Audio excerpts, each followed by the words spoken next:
it's been pretty prevalent that buyers are kind of out and in full force. They're out, they're in full force, they're ready to compete, they're ready to go.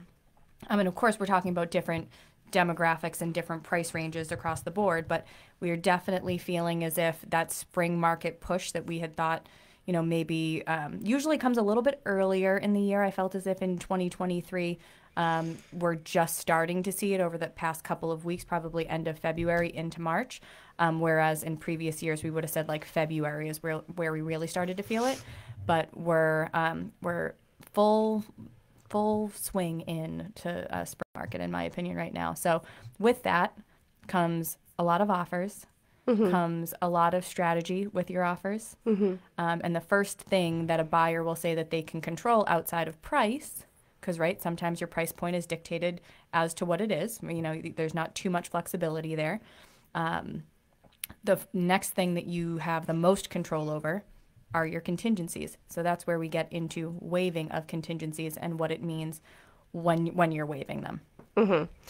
Yeah, I would say, yes, I agree to it being in full force, the spring market. However, there's still no inventory. So I feel like we're in the spring market because we're back to multiple offers. You're 100% right.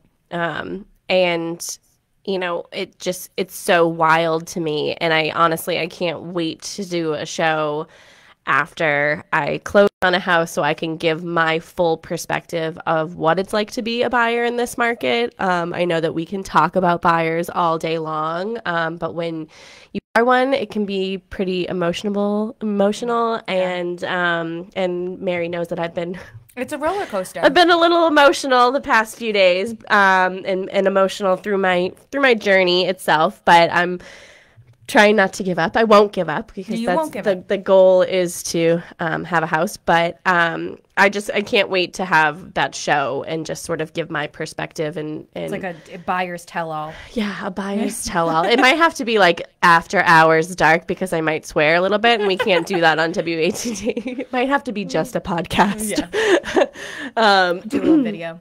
But in the end, it'll all be worth it. But yeah, so, going back to waiving contingencies, I think, you don't really know as a buyer, you don't really know what you are sort of, capable of doing or willing to do until you are right there and there's something right in front of you. Well, so let's talk about just a contingency real quick. So I'll say, and this is just my easy way of explaining what a contingency is within an offer. Any contingency in an offer you can essentially look at it to protect, it's in there in its terms to protect either party, most oftentimes the buyer. So for instance, your home inspection contingency, that is there to protect the buyer and the buyer's deposit. Your mortgage contingency, that is there to protect the buyer and the buyer's deposit. You can go appraisal contingency, that is there to protect the buyer and the buyer's deposit. We can have seller contingencies as well. So whatever contingency you're putting within the offer, it's just that term contingency is a phrase or information to protect either party, depending on how it's written. So why do people start waiving that? To offer themselves less protections, to offer themselves less outs of the contract, to make their contract more and more secure. And that's why when I said where I was saying earlier, when you can't control, you're putting in your best possible price point, and you can't control anything else about the offer, you always have control over your contingencies, depending on how risk averse you're going to be, right? Because you're smirking at me. Well, because you're going to, if we did like a little mashup of every show that I've ever done, you'd hear me say, never waive your home inspection. And we're back to times where what you just said. It's okay, Mary. You can say it. What you just said, though, is you don't know what you're going to do until you're in it, right? And there is a house, particularly, and if you're listening to your agents and you're listening to the professional advice that you're seeking out, there is a house where an agent's going to come up to you and say, hey, if you were ever gonna waive a home inspection, or if you were ever going to do this, or how experienced of a home buyer are you that you would be willing to take this on, maybe this is the house where you could get away with waiving your home inspection and not have it be that severely detrimental down the road. So, what are in your mind when you're talking about waiving a home inspection as a contingency entirely? Like, you as a buyer, what do you look at and say, okay, well, what's the worst possible thing that could happen to me here? Should I should I reveal my thing? Okay, so Let's talk real stuff. I think we're talking about waiving this contingency in particular because I have been very vocal on this show about saying, we would never advise this, and I have said if I was purchasing a home, I would never waive my home inspection contingency. The first offer that I did have accepted, and I talked about this, I did do a home inspection. But over the weekend, or actually today, I put in an offer on a property that I waived my inspection contingency. And that was because this particular property had a lot of things that had been updated in the past few years. I also had three additional real estate agents with me. Four, technically. Well, technically four, yeah. So I had Sharon, Mary, Kristen Howlett, who's been on the show many times, and Mark McNamara come to a showing that I had over the weekend. I actually had two scheduled showings, two private showings. So I hung out there for like an hour and a half. And really got comfortable.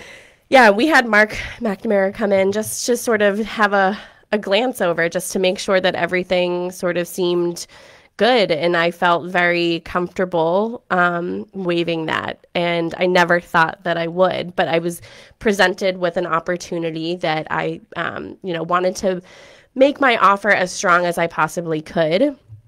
Ultimately, my offer did not get accepted. They received 30 offers on this property, which shows that there's not a lot of inventory out there.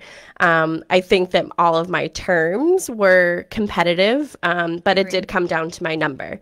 I felt like I put where I came in at was the value of the house. Yep.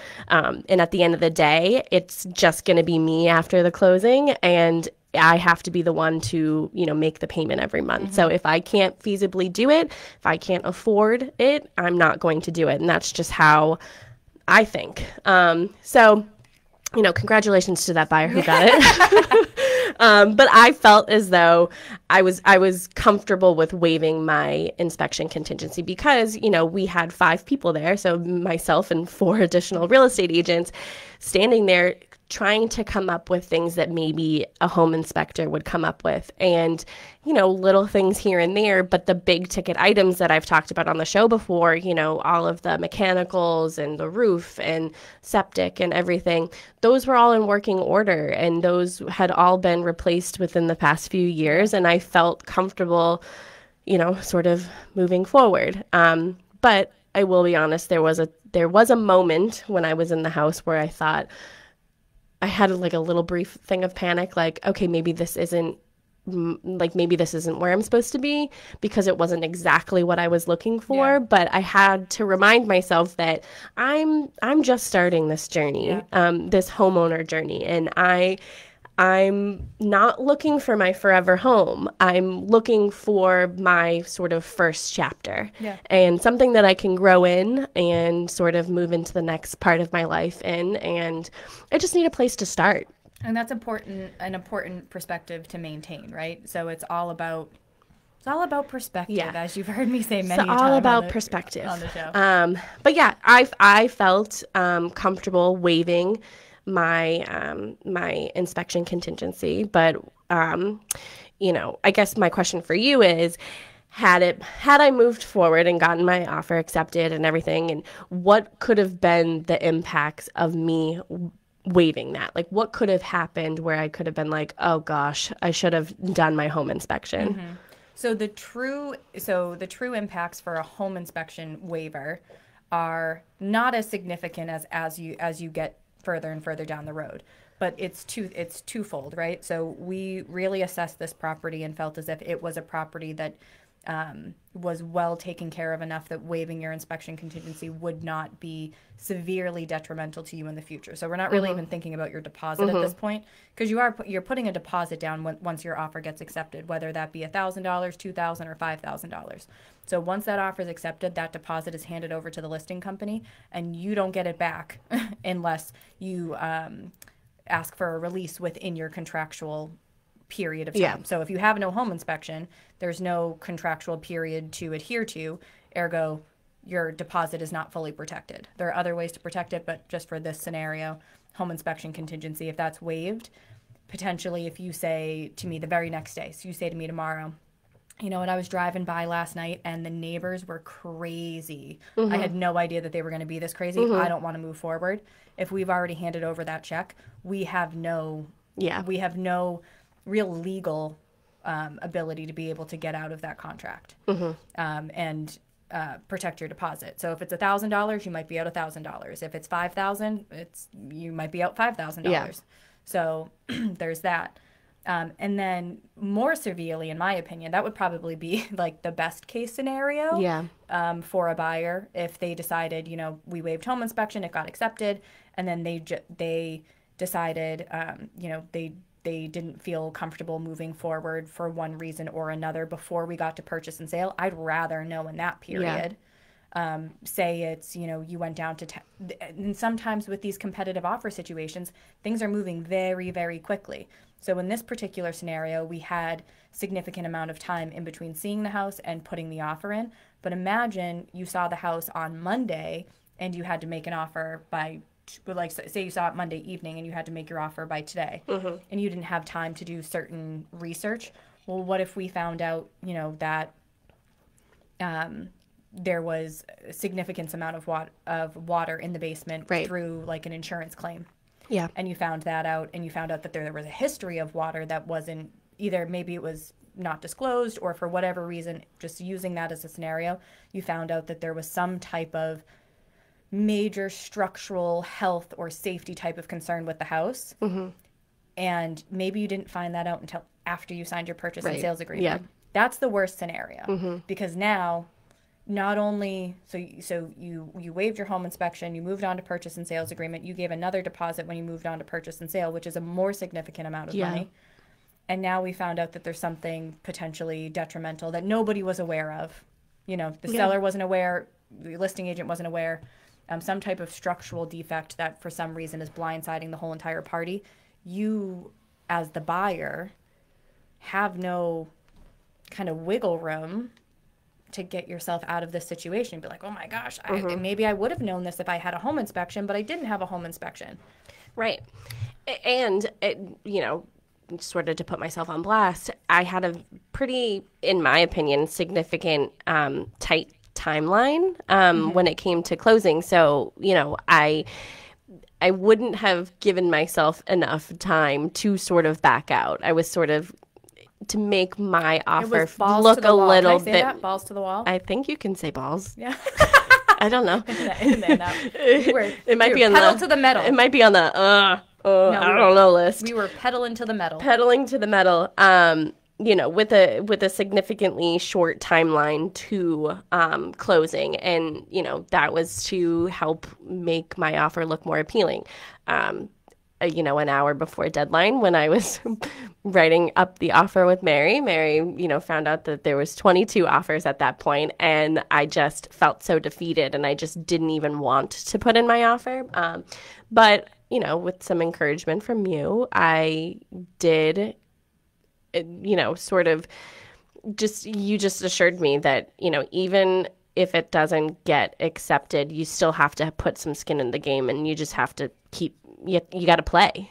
You absolutely. You can't win if you don't play. Yeah, you absolutely never know what's going to happen in any type of real estate transaction. So is there a probability that, you know, this transaction goes through and everything is great? Absolutely there is. But is there a probability that something doesn't go well? Yeah, that could happen too. And if your name isn't in the hat, there's no way for them to come back to us ever. So that's kind of more what it's about. You know, show your interest, then you know, maybe you just never know. Yeah. And, you know, I will sort of give, you know, a shout out to Jasmine, from Maritime Mortgage. And, she has sort of also reassured me every single time I've had a conversation with her with any interest in a property, is like, she's assured me, you are there. Like, you can do this. You can, close in a short amount of time. You're at the finish line. You just need to get a yes from a seller. Which will happen. Which it will happen. But anyways, back to the waiving contingencies. I felt I was in a position where I was comfortable, and I never thought that I would be. I actually never thought you did either. I will go on record. I didn't talk you into and or out of waiving home inspection on this one. It was, I think, a very not mutual, but it was kind of like an unspoken thing. Like, hey, if this were going to be the house, you could potentially do it here. There's just enough going right. Yeah. Well, I had to sort of reflect and take a minute to sort of think on my own and be like, okay, what could possibly come up, and as much as I love having a million people's opinions, it's also, you got to take, the time to sort of have a moment by yourself. Yep. Because people like I are said, noise. after Even agents are noise. After closing day, I'm the only person that's going to be living there. So I'm going to be left alone with my thoughts in my house that I bought, so I had to sort of think, okay, let me take another walk around. Let me, take another glance around. What could possibly come up? I remember you walking into the bathroom. Oh, the vanity's the vanity's cracked. I'm like, of course, Mary would see that. Like, yeah, the vanity's cracked, but yeah, everything else, tile looks good. Yeah. I'm like, okay, Mary. I just got, I got to do my thing. Yes, you do. If I didn't find one thing wrong, then we know it would be a bad day for me. But so that's really the ramifications of waiving your home inspection. So reasons that people are doing that is because you are trying to make your offer more competitive. When a seller doesn't see a home inspection in your offer, they know that it's one less way for you to either have remorse about the house, a shorter time frame to have second thoughts. It's just a more secure deal all around, right? It just gets you to purchase and sale quicker, gets you committed quicker. And it's valuable to a certain seller. Yeah. Then taking it one step further, and this is always the one that will literally make me sweat, waiving your mortgage contingency. Yeah. So that is a big one. Yeah, I think at one point I was sort of blacked out at it for a little bit when we were at the house, but I think at one point somebody had said something like, waiving, and I was like, absolutely not. Like, that is a hard no. Yeah. That's a hard no. It's, unless you're going to fork over some cash for me, like, no. I think to me, it's just the implications of what you're doing when you're waiving a mortgage contingency. So there's a difference between waiving your mortgage contingency and entirely, and having cash, right? So I have cash in hand, so this is now a cash offer. So you waive your mortgage contingency. It has nothing to do with you getting a loan from a bank. And then there's another form of waiving your mortgage contingency I'm waiving it, but I'm still applying for a loan. So it's called cash terms, right? Not necessarily cash, but I'm so incredibly confident that I'm going to get this mortgage, and that there's no reason that I wouldn't get this mortgage, or I'm going for so little of a mortgage amount, or if I can't get a mortgage, mom, dad, brother, sister, rich uncle, whomever is going to come in and be able to pay for this house cash for me. That's what you're saying. Mary Baker, will you pay I'll sell all of my assets. You're saying that, you don't need to obtain a mortgage, essentially, even though you're going to, even though you intend to. I don't need to do that in order to be able to close on this house. And I think, in my opinion, that can be very, very messy. So it happens. It works. I've done it. But there's not a moment during that transaction that I am not holding my breath being like, okay, is this, just making sure that everything is going smoothly along the way, because there's a lot more money at risk when you do that. So if you're putting a deposit down at offer, you're putting, 3 times that amount potentially or more, at purchase and sales agreement, you know, sometimes people are putting up to $100,000. I mean, we've seen it. We've held significant amounts of money at purchase and sales agreement. Yeah. And they're putting that money in escrow to be held by the listing company, whoever that buyer is. And once you've waived those contingencies and that money has been exchanged, you're offered 10 times less protections than you would be if you had it. Is it better for the seller? Absolutely, 100%. You know, that's why people do it, because they're trying, where they can't compete in a number, they can compete with their contingencies. So they waive those with the intention of making it so appealing and making themselves look so strong when maybe their number isn't as strong as others would be. And I'm literally sweating talking about it. Am I bright red? Well, you're getting red. I feel like you're allergic to me. No, I'm definitely not, but I am very hot. It is very hot in here. But when the mortgage contingency sort of gets waived, and then, what happens when they don't get approved for their loan? I mean, you're forfeiting your... I mean, usually, yeah. So usually... Are they forfeiting... Well, now that I said it out loud, are they forfeiting their... Can they get their deposit back if they waived their contingency, but they don't get approved for the loan? No. So it's not an automatic. So nothing is an automatic. It's not like automatically your deposit goes to the seller. But so, because, and I say, I guess technically, you just have no legal right to fight for it anymore. Because what will happen is buyer and seller will say, oh my gosh, for some reason we weren't able to get this loan, like, God forbid something happened. It was some medical incident, or somebody, lost their job unexpectedly. Like, those are the major things that could happen that would keep you from getting your... You buy a brand new car. Yeah. You didn't know to not buy a brand new car. So those are the major things. And most often buyer and seller would come together, reasonable minds prevail, or level heads prevail, and say, all right, this was no intention of the buyer. Like, they didn't intend to get into a car accident. They didn't know that they were going to lose their job. So let's not be jerks. Let's work out something with the deposit. But I do want to be compensated for my time as a seller, that I was off market and not selling to somebody else. And now I have future moving plans that I have to pay expenses for. But in theory, if you've waived your mortgage contingency and you've represented to the seller that you can pay for this house cash in some type of cash terms, and you can't follow through on that, and you can't get a mortgage, your money is no longer your own. I mean, if they want to, they're taking out their entire deposit. Yeah. And if you sign a purchase and sales agreement, it will say, if buyer defaults from this transaction, or from these terms that we're going to put into this 20-page contract, if you default, the deposit in some cases will automatically go to the seller. Yeah. And I've seen that happen, because I do all the deposits for Boston Connect Real Estate here. And I'm the one who is receiving the release forms that are signed. I'm the one who is getting, emails from attorneys and documents from attorneys saying this is how the money should be dispersed. Because sometimes it is, we'll just split down the middle and whatever. Or it's all going back to the seller. It's all going back to the buyer. It's all situational. But I sometimes always get the scoop and say, what are you smiling at? Premier Restoration has given us a wave. Hi. Hi, Jake.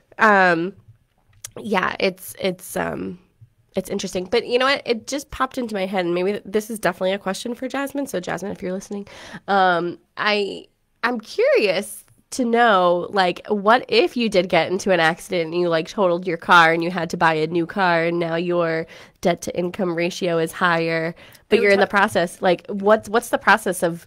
I bet she would tell you not to buy a new car. So she'd say, okay, you have to rent. But wait, rent a car?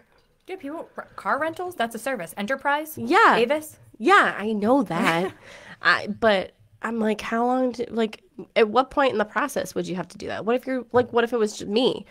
I don't have an accepted offer on something, but am I supposed to rent a car until I get one? Because that might be a while. Well, Yeah, so I guess it would depend on where you are within the transactional period, if you are under contract or if you're still looking, and how much money you're spending. So, Yeah. so if you, and when I say real estate is an intimate relationship, it really is. So everybody that you choose to be involved with as a buyer or a seller, your agent, your attorney, your lender, it's an intimate relationship, and you want to look at it like that. I want to know, when you're going to go buy, like if you got into a car accident, I want to know about it. Yeah. Because I want to talk to your lender and be like, okay, I'll well, be hey, calling you before my insurance company. yeah, like let me know. I mean, one time I was the first call when somebody was literally on the way to the hospital to have a baby, and I was like, "Why are you calling me?" They were like, "Well, we're closing in a couple of days," and I was like, "We'll figure it out. Yeah, we'll figure it out. Call your mom. I'll bring you the documents. Thanks for letting me know. I'm so excited for you." It's a boy or a girl. Yeah, but name it after me. But either way, it's an intimate relationship that you want to have trust, and I mean they are intimately involved in your finances at that point. Yeah. So, yeah, where were we going with that? I'm not sure. But if you have any questions for us, 781-837-4900 is the number to George at the studio.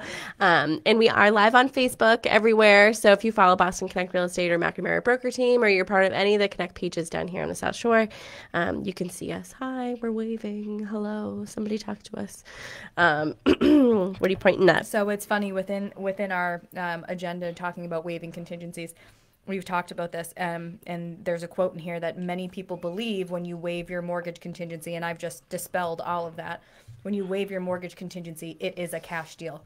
That is not correct. Yeah. The terms, just because you waived it, that is not correct. You still have the opportunity to go for a mortgage. Of course, your agent needs to be communicating that to the other agent, and seller and buyer should be aware of what all of the terms are, but that's just conversation. Mm-hmm. But no, many times if you're waiving a mortgage contingency, it is not necessarily cash. It is cash terms, and the buyer is still looking to get a mortgage. Yeah. So there still is an appraisal that's going to happen. That's important, because we can get into waiving appraisal contingencies. Mm-hmm. Yeah. Okay, well then do that. Okay. All right. Well, then move into it. Move into it. And this is the reason why some people will look at that mortgage contingency and say, "Oh, that's awesome. I don't have to worry about an appraisal." Not necessarily. So if you have a waived mortgage contingency but with cash terms, there's still an appraisal involved, and you can still counter to that. You can still have a mortgage contingency but waive your appraisal contingencies. Yeah. So there's multiple different ways or protections within your offer and the way that you write it that you have as a buyer, you have manipulation over within reason, and ability to kind of tweak and make better or make more appealing to the seller if that's the route that you want to go down. Again, every time you waive a contingency, you're losing protections. You're potentially risking money. Okay, so you waive your appraisal contingency. The house does not appraise for what you are purchasing it for. What happens? So if you have the money, when your lender will know this, if you have the funds to come up with the difference in that appraisal amount, even if it isn't explicitly written in the offer, you could potentially be on the hook for whatever that appraisal difference is. So you're representing that, okay, so I've waived, I don't care if it appraises. So the house is on the market for $500,000 and I'm going to offer $550,000 and I'm waiving my appraisal contingency. So appraisal comes in, it's $525,000. What happens with that difference? So by representing to the seller that you've waived your appraisal contingency, you're essentially saying, I will make up the difference between that $500,000 and $525,000. So in cash. So, well, not even $525,000. So it's $525,000 and $550,000 because my offer is $550,000. My appraisal came in at $25,000. So I need to come up with the difference. Yeah. And it doesn't necessarily have to be cash. It can be the way that you manipulate the loan. So you can go for a higher loan amount and then put some cash down, or you can put all cash down. But you are representing to them that you can make up that difference, or you can and you are willing to. That's the big key. Yeah. You can and you are willing to make up the difference in that appraisal amount, no matter kind of what it comes in at. Oftentimes we don't see like a full waiver of the appraisal. We see waiver up to a certain point, right? So maybe my offer was $100,000 over asking, but I'm only willing to make up, $50,000 in appraisal. Yeah. Right. So I can put certain stipulations, or, if a house, the same scenario, if a house is on the market for 500, I offered 525.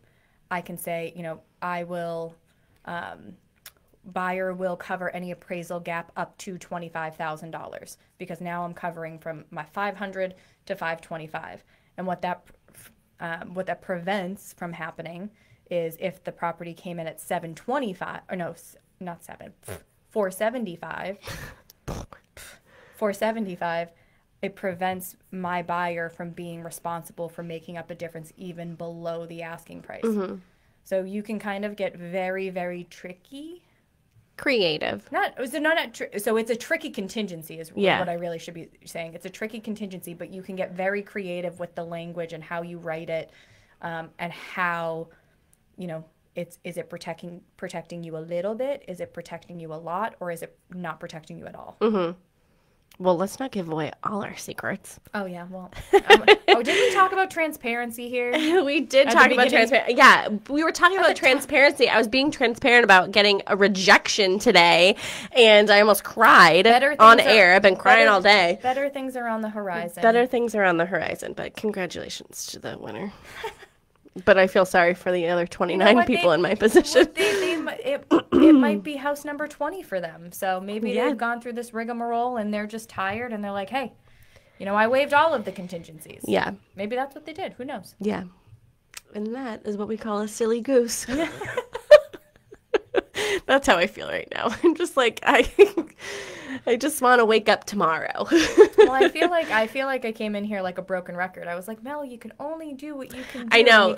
You know what? Honestly, I've gotten every cliche today between you and Kristen, and Matt even called me earlier to talk about he had a fantastic listing in Plymouth that he got multiple offers on, and he was talking to me about it, and he's like, well, what are you doing? You sound distracted. And I was like, I'm trying to write an offer. And he's like, oh, hold on, where is it? What are we doing? And I sort of bounced some ideas off of him, and so I told him that it did not get accepted, and he said, good, it's not your house. And I said, okay.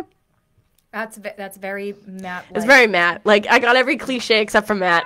That's like, it's not your house, Yep. So move on, carry on, next. Yeah. Move on, carry on, next. That's what you would do to a bad boyfriend. Next, bad house. Next. Yeah, next. Yeah, I'm all set with you. That's what I say. In my head, I'm not that mean to people's face.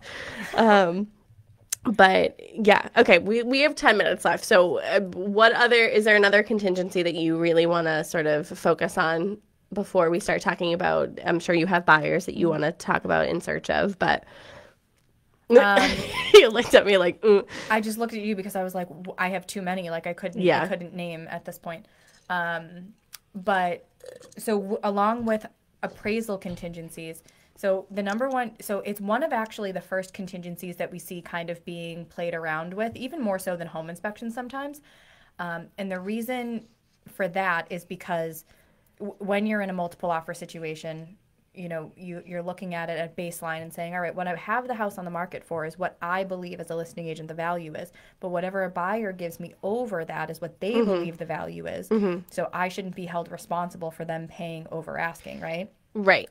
So when you're waiving that appraisal contingency, and this is just reality, to the bank, if a property does not appraise for what you are paying for it, you are technically overpaying for the house. Does that matter if it's your long-term house, if it's the house that you're going to be living in for 20, 30, 50 years and you're looking at it in the long-term perspective? Maybe not so much. But if you're looking at it in the short term, if you're looking at it from maybe this is the starter house, which is why we're very focused on you about not paying more than the house is worth, because it is a shorter term investment potentially, and or you want to have equity to use for the next house. Right. That's the long-term game. It's not beneficial to you to be waiving this appraisal contingency, and it's not beneficial for you to be paying over like a significant amount over asking that the property is not necessarily going to appraise at. That's my two cents on that one. Well, and we had this conversation over the weekend when we were talking about the house that I put an offer in at. And like I said earlier tonight, I put my offer in where I felt the value of the house was. The listing agent put the house on the market where sort of the market sort of said where the value was. I agreed with that value. I did go over asking. I didn't go grossly over asking because I just didn't see the value. Not that it wasn't a wonderful house. I mean, it's a great house. But like I said, it had to make sense to me financially. And I felt like the possibility of waiving the appraisal was not, because we kept saying, would it appraise for that number? Would it appraise for, like, I didn't want to put in an offer that I was going to have to feel that repercussion of the property not appraising, and I would have to come up with the difference. Like I would be representing that I could come up with it, and it just wasn't going to make financial sense to me for that property. You know, who knows? I surprised myself, so I might surprise myself another time. Got one contingency out of here. One contingency out of here. Please, I don't want to eliminate a contingency for every offer I put in, because then I'd be left with, what, nothing. Please, just here's a bunch of cash. Just take it.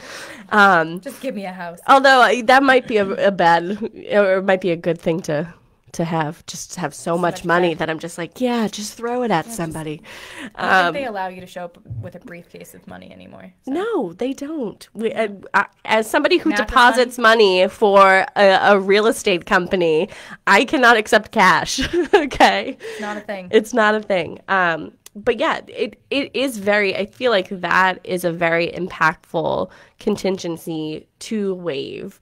It's sort of saying, I have this cash to make up the difference, and if you don't, sort of what's the repercussion of that? I mean, I don't think that you can waive the contingency if you don't actually have the cash to do it. Yeah. So again, if you're communicating with your lender pretty frequently, and your agent would be communicating on your behalf and saying, okay, well, what would happen? So this is how far over asking we're willing to go.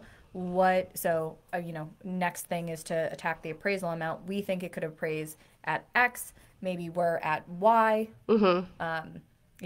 How could we bridge that gap? What does it look like for them? What is the cash out of pocket? What is the actual monthly payment? Because it is really, really important when you're talking about appraisal gap coverage that don't just think in the terms of cash, because it's not. If you're $20,000, that's your appraisal gap amount. It doesn't mean it's $20,000 out of cash pocket. You can do different things within the mortgage itself to and for that. I think in my position, I could have gone higher with my number. However, I didn't think. I had to think about the what would happen if it didn't appraise. And that would be something financial for me. So I had to make a financial decision. I wasn't offering $1 million on a property, but had I offered $1 million and it didn't appraise for $1 million, I would have to sort of. I put myself in a position that I probably wouldn't want to be in. And I had that conversation openly with you guys in the middle. Everyone's sitting on the living room floor because, there's no furniture in it. So we're all sitting there like powwow. And I'm like, this is exactly how it would be if I owned this house, because right now I don't own a couch. But these are conversations that buyers are having with themselves.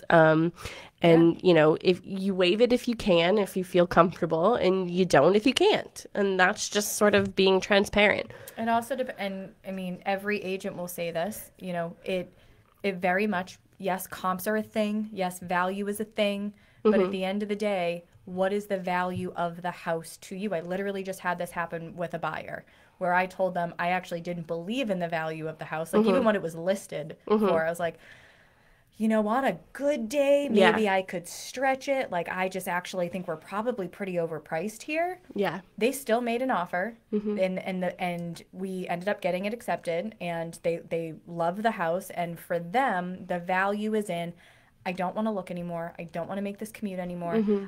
I'm going to be here for 15 to 20 years Mm-hmm. minimally. Like, the value is in what it means to them and not necessarily what it meant to me. So I gave you my opinion. Here's where we're at. Now, how do we structure the offer to be best suited for you Right. going forward, and what does that look like? Yeah. And I am not there yet. well, I was just saying for them, that's Yeah. where they were at. And that's all we're in it for at the end of the day, right? Is just to help people get to where they need to be and make educated decisions. So if you're educating, absolutely the buyer and the seller are in the driver's seat 110% of the time. Yeah. That's my Well, we only have a couple minutes left. my agent perspective. Do you wanna highlight anything in your business personally right now? So I wish I could go through all of the wonderful buyers that we have properties that we are looking for, but I can't. We need everything. Any and all. Any and everything. We have a buyer for every single house that is out there, specifically well-qualified buyers, people who have been looking for a long time, people who are in positions that they really want to make, they're very motivated and they really want to make these situations work. But what I will say, so I'll move from a buyer to a seller. We have this beautiful condo on right now. So it's 595 Washington Street, Unit 4 in Pembroke. Doing open houses there Thursday, Saturday, and Sunday. It's Jefferson Square. So they were units built by Kevin Sealand back in 2015, 2016. Just beautiful, beautiful townhouses. They're very suburban-esque, being from the city. I absolutely adore them. I think there's nothing like them in the South Shore. It's like having a brownstone in the heart of Pembroke. Yeah. It's so cool. And it is in North Pembroke, so close to the highway from a commuting standpoint. So you couldn't be more than 5 minutes from the highway. And they have really private outdoor green space too, which I like. And then upstairs you have not one, but 2 en-suites, which I think is really nice for a lot of different demographics. It's worked wonderfully for my current sellers, and it will work wonderfully for another person. So, do you have times yet or no? So my open houses are, on Thursday they're 4 to 6, and Saturday and Sunday I'm 11 to 1. Perfect. Well, thanks so much, Mary, for hanging out with me. Now we're going to go hang out somewhere else. Okay. Thanks, everyone, for listening. If you have any questions, you can reach us, bostonconnect.com, 781-826-8000, and we will be back on Saturday. Bye. Bye. Bye, George. Mine do, too. I get, overheated. I'm ending the live. Hold on.